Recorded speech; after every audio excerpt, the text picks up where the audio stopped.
In Tel Aviv, in Hostages Square, they're preparing for a homecoming, believing that the last of the Israeli hostages will indeed be released, and soon. Many here credit Donald Trump, not their own government, for that. But beyond the celebrations, emotions are layered. Rachel Goldberg, Poland's son, Hirsch, was killed by his Hamas captors in Gaza, along with 5 other hostages a year ago. She's learned to temper her emotions, she says. We are missing our beloved children who we will miss forever. And we're hopeful that maybe now we're at the beginning of where we can focus on the grief and the loss and the pain. In Gaza, too, the emotions run deep. Celebrations on the street and the freedom to smile and cheer the emergency workers who've risked so much to save others. It's a happiness that's mixed with blood and sadness, said Akram Jarada in Deir el-Bala.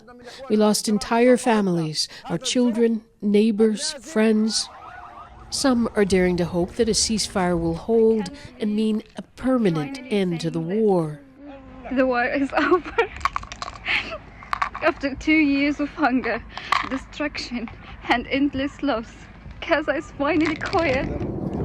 Although Israel continued its airstrikes on targets on the Strip as final details were negotiated. More than 67,000 Palestinians have been killed since the war began, according to Gaza health officials, most of them civilians. Magdi Abu Ayada directs his anger at Hamas. Since May, they have been negotiating over the same thing, and in the end, the Israeli army got what it wants. He says they should have sacrificed themselves to end the war. Now, so many Gazans are left trying to imagine their own homecomings, back to places that no longer exist. The Israeli army shelling Gaza's coastal road at one point, apparently to stop people from trying to head north. Adrienne, more airstrikes in Gaza, more Palestinians being killed there. Today, of all days, a reminder of just how fragile things are.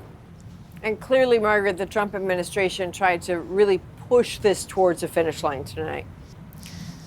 That's right. We had both Donald Trump's special envoy, Steve Witkoff, and his son-in-law, Jared Kushner, taking part in the Israeli cabinet meeting, clearly trying to keep the momentum up.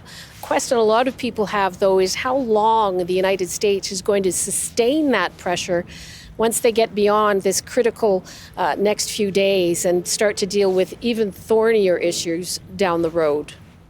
All right, thanks, Margaret. That's Margaret Evans in Jerusalem.